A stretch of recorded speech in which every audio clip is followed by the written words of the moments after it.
Hi friends, complete English grammar. Previous ವಿಡಿಯೋದಲ್ಲಿ verb rules ಬಗ್ಗೆ ತಿಳ್ಕೊಂಡಿದ್ವಿ. In this video, phrasal verbs ಬಗ್ಗೆ ತಿಳ್ಕೊಳ್ಳೋಣ. Video start ಮಾಡೋಣ.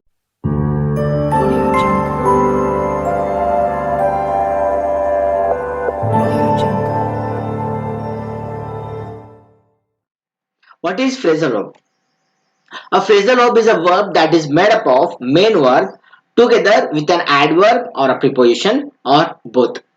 ನೋಡಿ ಫ್ರೇಸಲ್ ವರ್ಬ್ ಅನ್ನೋದು ಯಾವ ರೀತಿ ಇರುತ್ತೆ ಅಂದ್ರೆ ಮೇನ್ ವರ್ಬ್ ಜೊತೆ ಆಡ್ವರ್ಬ್ ನ ಸೇರಿಸ್ತೀವಿ ಆರ್ ಮೇನ್ ವರ್ಬ್ ಜೊತೆ ಪ್ರಿಪೋಸಿಷನ್ ನ ಸೇರಿಸ್ತೀವಿ ಆರ್ ಮೇನ್ ವರ್ಬ್ ಜೊತೆ ಆಡ್ವರ್ಬ್ ಪ್ರಿಪೋಸಿಷನ್ ಎರಡು ಸೇರಿಸ್ಬಿಟ್ಟು ಏನ ವರ್ಡ್ ಮಾಡ್ತೀವಿ and that word is called as that compound word is called as phrasal verb ಅಂತ ಅನ್ಬೇಕು. Typically their meaning is not obvious from the meaning of the individual words themselves. ನೋಡಿ phrasal verbs ಅಲ್ಲಿ main verb ಇರುತ್ತೆ, adverb ಇರ್ಬೋದು, preposition ಇರ್ಬೋದು. ಅಂದ್ರೆ adverb or preposition or adverb and preposition ಇರ್ಬೋದು. So ಇಲ್ಲಿ ಮೂರು ಶಬ್ದ ಅಂತ ತಿಳ್ಕೋಣ. ವರ್ಬ್ ಇರುತ್ತೆ, ಆಡ್ವರ್ಬ್ ಇರುತ್ತೆ, ಪ್ರಿಪೋಸಿಷನ್ ಇರುತ್ತೆ. ಅದ್ರ ಇಂಡಿವಿಜುವಲ್ ಮೀನಿಂಗ್ ಏನಿರುತ್ತೆ ಆ ಇಂಡಿವಿಜುವಲ್ ಮೀನಿಂಗ್ ಸೇರ್ಬಿಟ್ಟು ಅದೇ ಮೀನಿಂಗ್ ಕೊಡೋದಿಲ್ಲ phrasal verb. It make you different meaning, ಬೇರೆನೇ ಮೀನಿಂಗ್ ಕೊಡಬಹುದು. ಅದಕ್ಕೆ ಸ್ವಲ್ಪ ಜನ ಫ್ರೇಸಲ್ ವರ್ಬ್ ಅಲ್ಲಿ ಕನ್ಫ್ಯೂಷನ್ ಆಗುತ್ತಾರೆ ಅಂಡ್ ಅದ್ರ ಬಗ್ಗೆ ಹೇಗೆ ತಿಳ್ಕೋಬೇಕು will be discussing. But let me show you some examples related to phrasal verbs. ನೋಡಿ ಫ್ರೇಸಲ್ ವರ್ಬ್ಸ್ ಹೇಗಿರುತ್ತೆ. ಈಗ ಗಿವ್ ಅಂದ್ರೆ ಕೊಡು ಅಂತ ಅರ್ಥ, ಗಿವ್ ಅಪ್ ಅಂದ್ರೆ ಬಿಟ್ಟು ಕೊಡು ಅಂತ ಅರ್ಥ. ನೋಡಿ ಗಿವ್ ಅಪ್ ಅಂದ್ರೆ ಮೇಲೆ ಆಗುತ್ತೆ, ಗಿವ್ ಅಂದ್ರೆ ಕೊಡು ಆಗುತ್ತೆ. ಮೇಲೆ ಕೊಡು ಅಂತ ಅರ್ಥ ಅಲ್ಲ, ಇಲ್ಲಿ ಕಂಪ್ಲೀಟ್ಲಿ ಮೀನಿಂಗ್ ಚೇಂಜ್ ಆಗುತ್ತೆ. ಗಿವ್ ಅಪ್ ಅಂದ್ರೆ ಬಿಟ್ಟು ಕೊಡು ಅಂತ. ಅದರ ಮೀನಿಂಗ್ ಕೇಳಿದಾಗ stop trying or to surrender we use give up phrasal verb. Give up ಅನ್ನೋದು ಫ್ರೇಸಲ್ ವರ್ಬ್, ಗಿವ್ ಅನ್ನೋದು ಬರೇ ವರ್ಬ್. ಎಕ್ಸಾಂಪಲ್ ನೋಡಿ, my maths homework was too difficult so I give up. ಇದ್ರ ಅರ್ಥ ಏನು, ಅದು ಬಹಳ ಡಿಫಿಕಲ್ಟ್ ಇದೆ ಅದಕ್ಕೆ ನಾನು ಮಾಡೋದನ್ನ ಸ್ಟಾಪ್ ಮಾಡಿದೆ ಆರ್ ಬಿಟ್ಕೊಟ್ಟೆ ಅಂತ ಅರ್ಥ. ಓಕೆ, ಇನ್ನೊಂದು ಎಕ್ಸಾಂಪಲ್ ನೋಡೋಣ. ಇಲ್ಲಿ ಗಿವ್ ಏನಾಗುತ್ತೆ ವರ್ಬ್ ಆದ್ರೆ, ಇಲ್ಲಿ ಅಪ್ ಏನಾಗುತ್ತೆ ಆಡ್ವರ್ಬ್ ಆಗುತ್ತೆ. ವರ್ಬ್ ಪ್ಲಸ್ ಆಡ್ವರ್ಬ್ ಸೇರಿಸ್ಬಿಟ್ಟು ಏನಾಯ್ತು ಫ್ರೇಸಲ್ ವರ್ಬ್ ಆಯ್ತು. And one more example, come ಅಂದ್ರೆ ಬನ್ನಿ ಅಂತ ಅರ್ಥ, ಕಮ್ ಅಪ್ ವಿತ್ ಅಂದ್ರೆ ಜೊತೆ ಬನ್ನಿ ಅಂತ ಅರ್ಥ. ಓಕೆ, ಕಮ್ ಅಪ್ ನೋಡಿ, ಕಮ್ ಬನ್ನಿ, ಅಪ್ ಮೇಲೆ, ವಿತ್ ಜೊತೆ. ಅಂದ್ರೆ ಮೇಲೆ ಜೊತೆ ಬನ್ನಿ ಆ ತರ ಇಲ್ಲ, ಮೀನ್ಸ್ ಜೊತೆ ಬನ್ನಿ ಅಂತ ಅರ್ಥ. ಕಮ್ ಅಪ್ ವಿತ್ ಮೀನಿಂಗ್ ಏನು, ಇಲ್ಲಿ ಕಮ್ ಏನಾಗುತ್ತೆ ವರ್ಬ್ ಆಗುತ್ತೆ, ಅಪ್ ಏನಾಗುತ್ತೆ adverb, with is what preposition. So ಮೂರು ವರ್ಡ್ಸ್ ನ ಕಂಬೈನ್ ಮಾಡ್ಬಿಟ್ಟು ಫ್ರೇಸಲ್ ವರ್ಬ್ ನ ಆಗಿದೆ.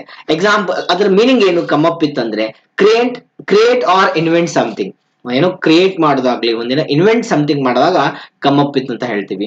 ನೋಡಿ every time I ask him to do something, ಅವನಿಗೆ ಏನು ಹೇಳಿದಾಗ he always come up with list of excuses for why I can't do it. ಅದು ಯಾಕೆ ಅವ್ನಿಗೆ ಮಾಡಕ್ ಆಗಂಗಿಲ್ಲ ಅದಕ್ಕೆ ಲಿಸ್ಟ್ ಆಫ್ ಎಕ್ಸ್ಕ್ಯೂಸಸ್ ನ ರಚಿಸ್ತಿದ್ದ, ಕ್ರಿಯೇಟ್ ಮಾಡ್ತಾ ಇದ್ದ, ಅದಕ್ಕೆ ನಾವು ಕಮ್ ಅಪ್ ವಿತ್ ಅಂತ ಯೂಸ್ ಮಾಡ್ತೀವಿ. ಇನ್ನೊಂದು example, to produce or to present, ಏನೋ ಪ್ರೊಡ್ಯೂಸ್ ಮಾಡೋಕೆ ಪ್ರೆಸೆಂಟ್ ಮಾಡೋಕೆ ಕಮ್ ಅಪ್ ವಿತ್ ನ ಬಳಕೆ ಮಾಡ್ತೀವಿ. He has come up with a very good idea, ಒಂದು ಒಳ್ಳೆ ಐಡಿಯಾ ತಗೊಂಡ್ ಬಂದ, that is he has come up with a very good idea. So ಈ ತರ ಎಕ್ಸಾಂಪಲ್ಸ್ ಗೆ ನಾವು ಫ್ರೇಸಲ್ ವರ್ಬ್ಸ್ ಅಂತ ಕರಿತೀವಿ. Phrasal verbs can be quite confusing because their definitions aren't always easy to guess, and there are thousands of them. In fact, many phrasal verbs are distinct variations on the same base verb and which can add to the confusion. ನೋಡಿ phrasal verbs ಸ್ವಲ್ಪ confusion create ಮಾಡುತ್ತೆ because ಅದರ definition ಇರುತ್ತೆ, different ಇರುತ್ತೆ, ಅಷ್ಟು easy ಇರಂಗಿಲ್ಲ guess ಮಾಡೋಕೆ ಈ phrasal verb ಇದೇ ರೀತಿ ಕೆಲಸ ಮಾಡಬಹುದು ಅಂತ. We cannot guess and they are thousands of them. ಆ ತರ ಥೌಸಂಡ್ಸ್ ಆಫ್ phrasal verbs ಇದೆ. In fact many phrasal verbs are distinct variations. ನೋಡಿ ಒಂದೇ ವರ್ಬ್ ಮುಖಾಂತರ ಎಷ್ಟು ಆಡ್ವರ್ಬ್ ನ ಆಡ್ ಮಾಡಿದಾಗ ಬೇರೆ ಬೇರೆ ಬೇರೆ ಮೀನಿಂಗ್ ಕೊಡ್ತಾ ಹೋಗುತ್ತೆ. ಸೊ ವಿ ಕ್ಯಾನಾಟ್ ಡಿಸೈಡ್ ಇದ್ರ ಮೀನಿಂಗ್ ಇದೇ ಇರಬಹುದು ಅಂತ. ಸೊ ಅದಕ್ಕೆ ಇದು ಸ್ವಲ್ಪ ಕನ್ಫ್ಯೂಷನ್ ಕ್ರಿಯೇಟ್ ಮಾಡುತ್ತೆ. phrasal verbs are one of the most difficult topic in the learning English. English ಕಲಿಬೇಕಾದ್ರೆ phrasal verb ಏನ್ ಕಾನ್ಸೆಪ್ಟ್ ಇದೆ, ಇದೊಂದು ಸ್ವಲ್ಪ ದ ಮೋಸ್ಟ್ ಡಿಫಿಕಲ್ಟ್ ಟಾಪಿಕ್ ಅಂತ ಹೇಳ್ಬೋದು phrasal verb. To help simplify this complicated issue, ಈ ಇಶ್ಯೂನ ಕಾಂಪ್ಲಿಕೇಟೆಡ್ ಇಶ್ಯೂನ ನಾವು ಈಸಿ ಮಾಡೋಕೆ ನಾವು ಇನ್ನೊಂದು ಪ್ಲೇ ಲಿಸ್ಟ್ ನ ಲಾಂಚ್ ಮಾಡ್ತಾ ಇದೀನಿ. We are making a new complete play list for phrasal verbs. ನೋಡಿ ಈಗ ಕಂಪ್ಲೀಟ್ ಇಂಗ್ಲಿಷ್ ಗ್ರಾಮರ್ ನಿಮ್ಗೆ ಇದೇ ಪ್ಲೇ ಲಿಸ್ಟ್ ಸಿಗ್ತಾ ಇದೆ. ಹಾಗೆ ಸಪರೇಟ್ ಪ್ಲೇ ಲಿಸ್ಟ್ ಮಾಡ್ತಾ ಇದೀನಿ ಫಾರ್ phrasal verbs ಗೆ. ಅಲ್ಲಿ each and every phrasal verb ಗೆ ಮೀನ್ಸ್ ಆ ರೂಟ್ ವರ್ಡ್, ಆ ಮೇನ್ ವರ್ಡ್ ಮುಖಾಂತರ ಆಡ್ವರ್ಬ್ ಮತ್ತೆ ಪ್ರಿಪೋಸಿಷನ್ ಸೇರಿಸಿದಾಗ ಎಷ್ಟು ಲಿಸ್ಟ್ ಆಫ್ phrasal verbs ಆಗುತ್ತೆ, ಅದು detail phrasal verbs examples meaning ಸಮೇತ ಒಂದು ಸಪರೇಟ್ ಪ್ಲೇ ಲಿಸ್ಟ್ ಮಾಡ್ತಾ ಇದ್ದೀನಿ. ಅಂಡ್ ಆ ಪ್ಲೇ ಲಿಸ್ಟ್ ನೀವು ಕೂಡ ನೋಡಕ್ ಸ್ಟಾರ್ಟ್ ಮಾಡಿ, ಪ್ಲೇ ಲಿಸ್ಟ್ ಲಾಂಚ್ ಮಾಡ್ತೀವಿ. ಅಂಡ್ ವಿಡಿಯೋ ಚಾನಲ್ ಸಬ್ಸ್ಕ್ರೈಬ್ ಮಾಡೋದು ಬರಬೇಡಿ. ನಿಮ್ಗೆ ಕಂಪ್ಲೀಟ್ ಗ್ರಾಮರ್, ಕಂಪ್ಯೂಟರ್ ಎಲ್ಲಾ ಸಬ್ಜೆಕ್ಟ್ ಗಳ ಮಾಹಿತಿ ಬರ್ತಾ ಇರುತ್ತೆ. ಓಕೆ, ಫ್ರೇಸಲ್ ವರ್ಬ್ ಕಂಟಿನ್ಯೂ ಮಾಡೋಣ. ಫ್ರೇಸಲ್ ವರ್ಬ್ ಅಲ್ಲಿ ನೋಡಿ, there are different types of phrasal verbs. 4 ತರ phrasal verbs ಇರುತ್ತೆ. Transitive phrasal verbs, intransitive phrasal verbs, separable phrasal verbs and inseparable phrasal verbs. What is transitive and intransitive ನೋಡೋಣ first. Transitive phrasal verbs are use direct object. ಇಲ್ಲಿ direct object compulsory use ಮಾಡಬೇಕು. ನಿಮಗೆ ಗೊತ್ತು transitive verb ಬಗ್ಗೆ discuss ಮಾಡಿದೀವಿ. Just like normal transitive verb. Transitive verb ಅಂದ್ರೇನು, compulsory object ಬೇಕಾಗುತ್ತೆ. Example ನೋಡಿ, the employer took down notes during the interview. ಇಲ್ಲಿ ನೋಟ್ಸ್ ಇದೆಯಲ್ಲ, notes is direct object, compulsory object ಬೇಕು. ಎದ್ರ ಮೇಲೆ ಆಕ್ಷನ್ ಆಗ್ತಾ ಇದೆ ಅನ್ನೋಕೆ ಕಂಪಲ್ಸರಿ ಆಬ್ಜೆಕ್ಟ್ ಬೇಕು. ಆ ವರ್ಬ್ ಮತ್ತೆ ಆಬ್ಜೆಕ್ಟ್ ಇದ್ರೆ ಅದು ಟ್ರಾನ್ಸಿಟಿವ್ ವರ್ಬ್. ಅಲ್ಲಿ ಫ್ರೇಸಲ್ ವರ್ಬ್ ಪ್ಲಸ್ ಆಬ್ಜೆಕ್ಟ್ ಇದ್ರೆ it is transitive phrasal verb ಅಂತ ಕರಿಬೇಕು. ನೋಡಿ, ಟೇಕ್ ಡೌನ್ ಮೀನಿಂಗ್ ಅರ್ಥ ಏನ್ ಗೊತ್ತಾ, ರೈಟ್ ಸಮಥಿಂಗ್ ಡೌನ್. ಈಗ ಯಾರಾದ್ರೂ ನಿಮ್ಗೆ ಹೇಳ್ತಾರೆ ಟೇಕ್ ಡೌನ್ ಅಂದ್ರೆ ರೈಟ್ ಸಮಥಿಂಗ್ ಡೌನ್ ಅಂತ ಹೇಳ್ಬೋದು. So in transitive phrasal verb ಅಂದ್ರೆ ಏನು, do not use an object. ಅಲ್ಲಿ ಆಬ್ಜೆಕ್ಟ್ ನ ಬಳಕೆ ಮಾಡಂಗಿಲ್ಲ. ಅಂತ ಫ್ರೇಸಲ್ ವರ್ಬ್ಸ್ ಇರುತ್ತೆ. ಅಂತ ಫ್ರೇಸಲ್ ವರ್ಬ್ಸ್ ಇದ್ರೆ ಇನ್ ಟ್ರಾನ್ಸಿಟಿವ್ ಫ್ರೇಸಲ್ ವರ್ಬ್ಸ್ ಅಂತ ಕರಿತೀವಿ. ಎಕ್ಸಾಂಪಲ್ ನೋಡೋಣ. Come on we can do it. Come on ಆದ ತಕ್ಷಣ ಯಾವ ರೀತಿ ಆಬ್ಜೆಕ್ಟ್ ಇಲ್ಲ, ಅದು ಮತ್ತೆ ಬೇರೆ ಸೆಂಟೆನ್ಸ್ ಇದೆ, ಯು ಕ್ಯಾನ್ ಡೂ ಇಟ್ ಅಂತ. ಇಲ್ಲಿ ಕಮ್ ಆನ್ ಅನ್ನೋದು ಏನಾಗುತ್ತೆ, ಇದು ಇನ್ ಟ್ರಾನ್ಸಿಟಿವ್ ಫ್ರೇಸಲ್ ವರ್ಬ್ ಆಗುತ್ತೆ. Come is verb, on is ಒಂದು ಪ್ರಿಪೋಸಿಷನ್ ತಗೊಂಡಾಗ ಎರಡು ಸೇರಿ ಏನಾಗುತ್ತೆ, come on, it is a phrasal verb. To encourage someone, ಯಾರಿಗಾದ್ರೂ ಎನ್ಕರೇಜ್ ಮಾಡೋಕೆ ಈ ಫ್ರೇಸಲ್ ವರ್ಬ್ ನ ಬಳಕೆ ಮಾಡ್ತೀವಿ, ಕಮ್ ಆನ್ ಅಂತ. ಅದು ಮತ್ತೆ ಬೇರೆ ಬೇರೆ ಮೀನಿಂಗ್ ಇರುತ್ತೆ. ಫ್ರೇಸಲ್ ವರ್ಬ್ ಪ್ಲೇ ಲಿಸ್ಟ್ ಅಲ್ಲಿ ನಾವು ಡಿಸ್ಕಸ್ ಮಾಡ್ತಾ ಹೋಗೋಣ.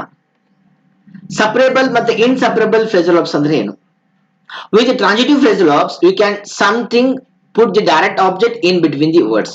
ನೋಡಿ, separable phrasal verbs, inseparable phrasal verbs ಹೆಂಗಿರುತ್ತೆ. ಈ ಫ್ರೇಸಲ್ ವರ್ಬ್ಸ್ ಅಂದ್ರೆ ಏನು, ಅಲ್ಲಿ ವರ್ಬ್ ಆಡ್ವರ್ಬ್ ಇರ್ಬೋದು, ವರ್ಬ್ ಪ್ರಿಪೋಸಿಷನ್ ಇರ್ಬೋದು, ವರ್ಬ್ ಆಡ್ವರ್ಬ್ ಅಂಡ್ ಪ್ರಿಪೋಸಿಷನ್ ಇರ್ಬೋದು. ಆ ವರ್ಬ್ ಮತ್ತೆ ಸೆಕೆಂಡ್ ವರ್ಡ್ ಏನಿದೆ, it may be adverb or preposition, ಅದು ಕೂಡಿರಂಗಿಲ್ಲ, ಸಪರೇಟ್ ಆಗಿರುತ್ತೆ. ಅಂದ್ರೆ ಫಸ್ಟ್ ಬರೇ ವರ್ಬ್ ಇರುತ್ತೆ, ಆಬ್ಜೆಕ್ಟ್ ಆದ್ಮೇಲೆ ಅದು ಆಡ್ವರ್ಬ್ ಮತ್ತೆ ಪ್ರಿಪೋಸಿಷನ್ ಬರುತ್ತೆ. ಆ ರೀತಿ ಬಂದ್ರೆ ಅದು ಸಪರೇಬಲ್ ಫ್ರೇಸಲ್ ವರ್ಬ್. ಎಕ್ಸಾಂಪಲ್ ನೋಡೋಣ. Employ he took his hat off. ನೋಡಿ, ಇಲ್ಲಿ ಟೇಕ್ ಆಫ್ ಅಂತ ಒಂದು ಫ್ರೇಸಲ್ ವರ್ಬ್ ಇದೆ. ಪಾಸ್ಟ್ ಟೆನ್ಸ್ ಅಲ್ಲಿ ಟುಕ್ ಆಫ್ ಅಂತ ಹೇಳ್ತೀವಿ. ಈ ಟುಕ್ ಆಫ್ ಫ್ರೇಸಲ್ ವರ್ಬ್ ಎರಡು ಸೇರಿ ಬಂದಿಲ್ಲ, ಸಪರೇಟ್ ಆಗಿ ಬಂದಿದೆ. ಟುಕ್ ಆದ್ಮೇಲೆ ಹಿಸ್ ಹ್ಯಾಟ್ ಆಬ್ಜೆಕ್ಟ್ ಬಂದಿದೆ, ಆಮೇಲೆ ಆಫ್ ನ ಬಳಕೆ ಮಾಡಿದೀವಿ.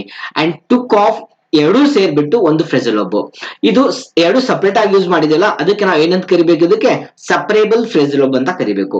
ಟುಕ್ ಆಫ್ ಅಂದ್ರೆ ಏನು, to remove an item of clothing from your body. So body ಅಂತ ಒಂದು ಕ್ಲಾತ್ ನ ರಿಮೂವ್ ಮಾಡಿದಾಗ ನಾವು ಟೇಕ್ ಆಫ್ ಅಂತ ಅನ್ಬೋದು. ಟೇಕ್ ಆಫ್ ಅಂತ ಫ್ರೇಸಲ್ ವರ್ಬ್ ಯೂಸ್ ಮಾಡಬಹುದು. ಅಂಡ್ ಇದೇ ಟೇಕ್ ಆಫ್ ಬಹಳ ಎಕ್ಸಾಂಪಲ್ಸ್ ಇದೆ, ಬಹಳ ಮೀನಿಂಗ್ಸ್ ಇದೆ. ಬೇರೆ ಬೇರೆ ಕೆಲ್ಸಕ್ಕೂ ಈ ಫ್ರೇಸಲ್ ವರ್ಬ್ ನ ಬಳಕೆ ಮಾಡ್ತೀವಿ. ಅದು ಫ್ರೇಸಲ್ ವರ್ಬ್ ಪ್ಲೇ ಲಿಸ್ಟ್ ಅಲ್ಲಿ ಡಿಸ್ಕಸ್ ಮಾಡೋಣ. ಈಗ ಇನ್ನೊಂದು ಇದೆ, inseparable phrasal verbs. cannot split up and must be used together. ನೋಡಿ, ಇದನ್ನ ಸ್ಪ್ಲಿಟ್ ಮಾಡಕ್ ಬರಂಗೇ ಇಲ್ಲ, ಸಪರೇಟ್ ಮಾಡಕ್ ಬರಂಗಿಲ್ಲ. ಟುಗೆದರ್ ಕೂಡಿನೇ ಬಳಕೆ ಮಾಡಬೇಕಾಗುತ್ತೆ, ಸಪರೇಟ್ ಮಾಡಕ್ ಬರೋದೇ ಇಲ್ಲ. And that kind of phrasal verb is called as inseparable phrasal verbs. Example ನೋಡೋಣ. their auntie looked after them so while their mother was in hospital. So ಅವ್ರ ಮದರ್, ಅವರ ಮಕ್ಕಳು, ಇಲ್ಲಿ ದೇರ್ ಅಂದ್ರೆ ಮಕ್ಕಳು ಅಂತ ತಿಳ್ಕೊಳ್ಳಿ.